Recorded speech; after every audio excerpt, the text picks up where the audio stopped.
what's going on, y'all? T-Bob here. And Jake as well.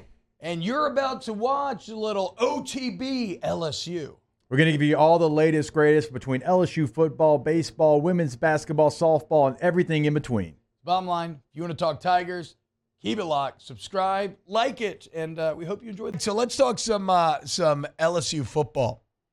As if you look at last year's team, one of the biggest consistent issues with the team was the safety position. And the numbers actually back it up, right? This is some really good work by Hunt Palmer to find these numbers. I was not aware of this, but LSU, third to last in the SEC in 20-plus yard runs. Only Vandy and Texas A&M allowed more. And LSU dead last, allowing 6 runs of 40 yards or more. The only way that happens is when you have safeties that are struggling, your last line of defense. So if you're talking about areas in which LSU needs to improve this season, I mean, arguably the biggest spot, again, maybe not the biggest question mark, like something like O-line's interesting in the talent that you're losing, the impact of the position itself, and how everything else on offense seems to be great. But that could, like, I would say something like there's other more important positions, but in terms of the position that could improve more than any other, safety is probably at the top of that list. And you got no more Major Burns, you got no more Sage Ryan, you got no more Kylan Jackson. You still have Jordan Gilbert, you still have Deshawn Spears, and you got Joel Rogers back as well. You added Tamarcus Cooley through the portal. And then there's another guy that might end up playing safety, a name that you recognize but was not recruited as a safety. So let's start with a guy who played early on last year, but then you didn't really see him after game 4, and that is Deshawn Spears. And here's a great quote from Blake Baker on Deshawn Spears. Quote, "Nobody was harder on Deshawn Spears last year than me, and it's starting to pay off. The dude is making a ton of plays out there." And look, kids, if you're listening, this is something that I've always believed, and well, not just me. I think you'll hear this from a lot of coaches and athletes. When a coach does not talk to you, when a coach is not on your ass and not chewing you out and not being hard on you, that's when you have to be concerned. If a coach is constantly berating you, constantly on you, yelling at you to get better, to fix your mistakes, pointing out what you did wrong, that's a good thing. It may not feel good, but that's a good thing because it means that he sees something in you. He knows what you can be, and he knows how much better you can be.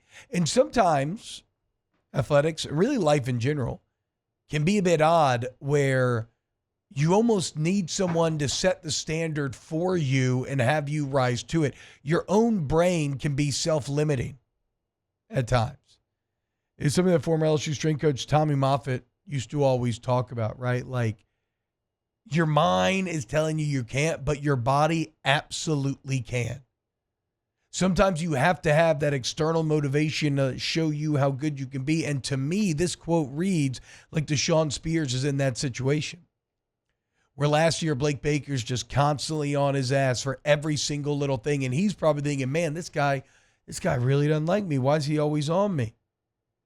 Now, granted, I can't speak for what he does or doesn't realize. Maybe he even realized at the time, no, this is a good thing. This means that he believes in me. But that is what it means. And it sounds like that attention is starting to pay off. In fact, even at the practice that Hunt covered the other day, on Saturday, Deshawn Spears was reportedly excellent in coverage during one-on-ones. Had some really good reps, including one against Bauer Sharp. And when he comes up with a big deflection, Bauer Sharp's a very experienced, very good college football route runner. So as we look for answers at that safety position, Deshawn Spears just became more interesting to me. Other names that could potentially factor in. And this one surprised me maybe more than any other, and that is Javian Toviano.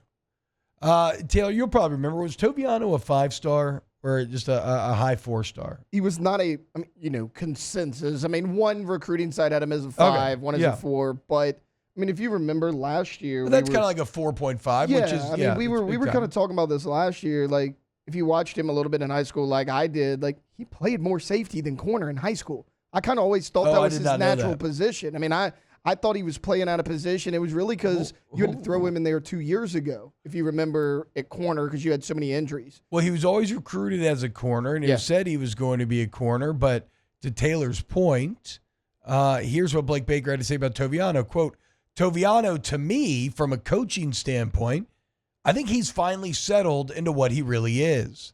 We had him at corner. We had him at nickel. I think he's a safety. He's tackled outstanding. He's had a really good spring. And look, playing out of position is a real thing. It's like trying to fit a square peg in a round hole. And that's kind of what it's felt like with Toviano, a guy who you were so excited to sign, who had so much hype entering his time at LSU, and yet you haven't quite seen it come to fruition. And that's potentially because he hasn't been put in position to succeed because he hasn't been playing in the right position. That's interesting context, though, Taylor. I did not realize that in high school he actually played more safety than corner because he was hyped up as this great corner. I just always assumed that's where he was mainly. So it seems like Javian Toviano may have finally found his way to his most natural position as well. So you've got Deshawn Spears, and guys are allowed to improve also, right? If you think, what you saw out of Spears last year is going to be who Spears is this year, next year, well, that's not true. Guys are allowed to improve, especially at this age. So you have Deshawn Spears, who reportedly seems like he's coming along, developing really nicely. Javian Toviano, who's maybe finally found his most natural position. And then this is where it gets a bit interesting to me, and that is the case of NC State transfer Tamarcus Cooley, who we all kind of penciled in as probably being the best answer, given that he's had success at sort of a safety hybrid nickel role at NC State on a good defense, started a lot of games.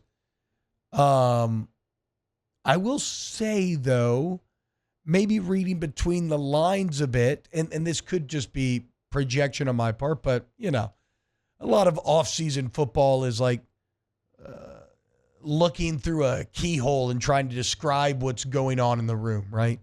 You grasp at straws, you make mountains out of molehills, like you try to take tiny disparate pieces of information and paint these very large outcomes.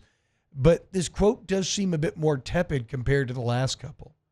Here's what he had to say about Cooley. Quote, he's got good speed in the back end for us, and he's played a lot of football.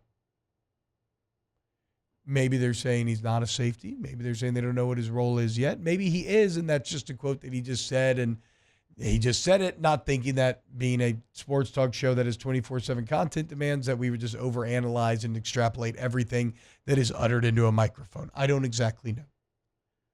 What I do know is if this defense is going to take the step forward that you need it to, that you expect it to, that you would want to, from the investment that you've made in it, well, that safety position is going to be key. And it does feel like those are the names, Spears, Toviano, and Cooley, that you're going to want to pay attention to. We'll continue to monitor the situation. But, of course, that's who Jake Olson, who actually came over with Blake Baker from Mizzou to be the safeties coach. Those are going to be the guys that he's going to have to get ready to play. And if you get it better on the back end, you cut down on some of those big plays, you will see an LSU defense that is vastly improved from last season. Wow, Jake, what incredible takes. I mean, those guys, they're just the best. I think so. And if you think so, again, hit the like button, subscribe, ring the bell so you get notifications when we post every single day here on OTB LSU.